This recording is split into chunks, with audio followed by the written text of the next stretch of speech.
Hey, are you that home studio guy? Let's get started. Actually, I'm just waiting for my phone to update to iOS 14. I'm super thrilled and excited about iOS 14. So as soon as this gets done, I'm going to be heading into the studio. So wait up. Hey, welcome back to the channel. It feels awesome to say that. You know what I mean? It's like I'm about to go and do something really big and fancy, or I don't know. I mean something really cool in that sense. Honestly, I love making these videos, and welcoming you to my channel is one of the highlights that I enjoy when I make these videos, because it's kind of like, wow, welcome back to the channel. You know what I mean? Anyway, seriously, guys, welcome to the channel. I hope you've had a great week, and that you're having a very good day so far. I'm really enjoying this week. The last video I spoke about some of the updates that what I'm up to, and my EP. It's really coming out well. I am beginning to fall in love with it again. After so many years of writing those songs. And usually the thing is, when you spend long enough with your music without recording it, by the time you hit the studio, you kind of lose some of that mojo that you had when you first wrote it. But strangely, with these songs, I kind of feel so much more happier recording it now. So I'm really thrilled about it, and I can't wait to have it on all your devices and for all of you people to listen to it and let me know what you think about it. Anyway, more about that later. So with regards to your studio setup, the first item on your list would be a computer. Now, you could either get a laptop, or you can get a desktop, or you can have something like a Mac Mini, which is still a desktop but is really portable, you can carry around and stuff, or a good old laptop if you like.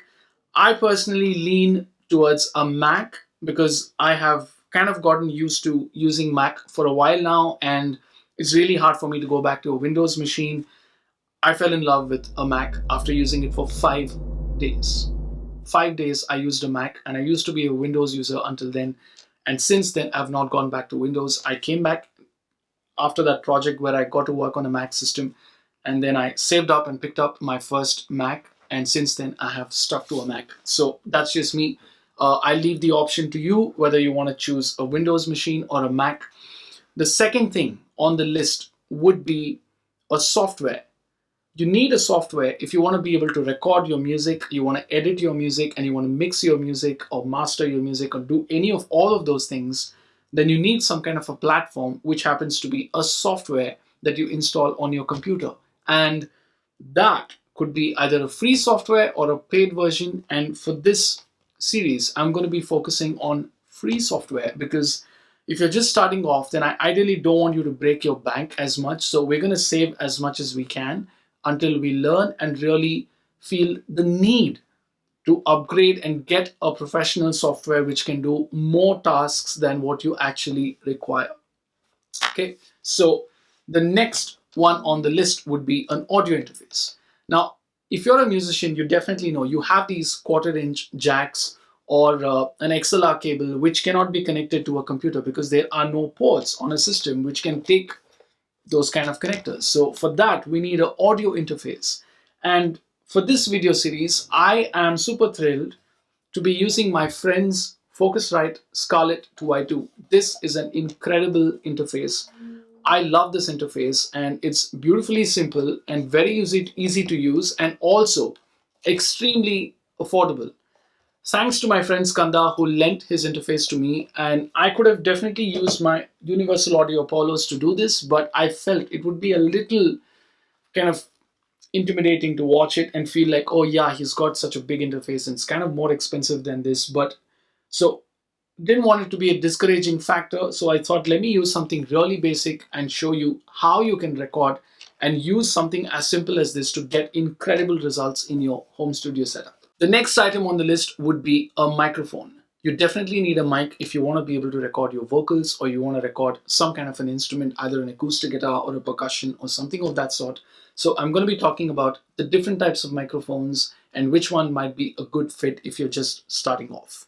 After that would be some sort of a monitoring system, that is either a speaker, reference studio speakers like these. These could be a little expensive depending on the kind of budgets that you have. If not, then you can definitely go for headphones.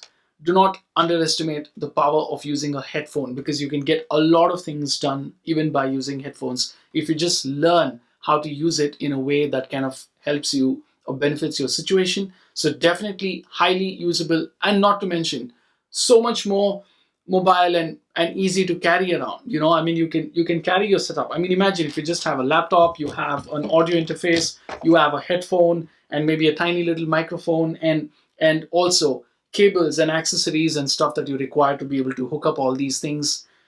You can carry all of that inside your backpack, and you can go and record at your friend's place if you wish to. That's really cool. And definitely, accessories are important. You may, if you're recording your vocals, you may want to consider getting yourself a pop filter. Very inexpensive. You can buy it off Amazon, or any music store should have it.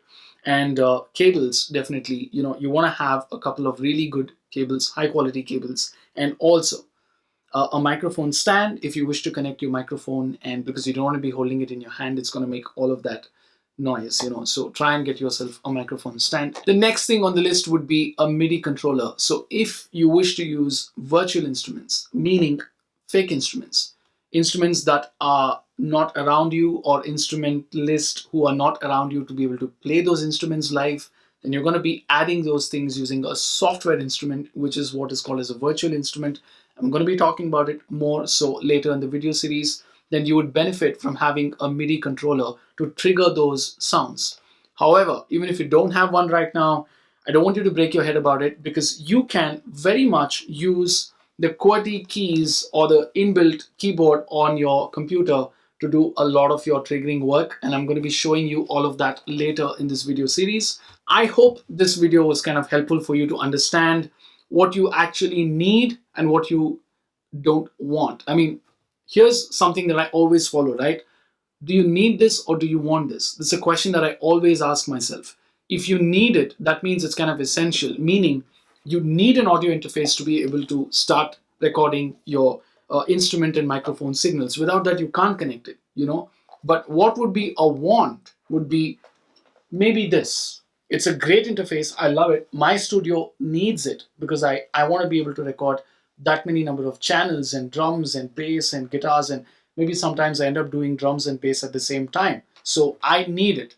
But if you're starting a home studio setup and you're just looking for something to start off, this would be what you need, and this would be what you want. So try and stick to the needs when you're starting off. You're going to save a lot of money, and not just about saving money, but you'll get rid of a ton of distraction, and you'll actually focus on developing the right skill set. Once you pick those skill set, then when you advance to something as good as these or as big as these, you will know exactly what to do, or more importantly, what not to do. So I hope this video was very beneficial for you. Anyway, thanks for staying with me. That's episode 1 of Home Studio series, and I hope you had a lot of fun, because I did. So leave your comment below, subscribe to the channel if you haven't already. Please invite your friends, give it a thumbs up if you like this video, share it with your friends, have them over into the channel, because the more the merrier. And anyway, see you soon in another video episode. Thank you so much for staying with me. Until then, don't forget to create, play, and record.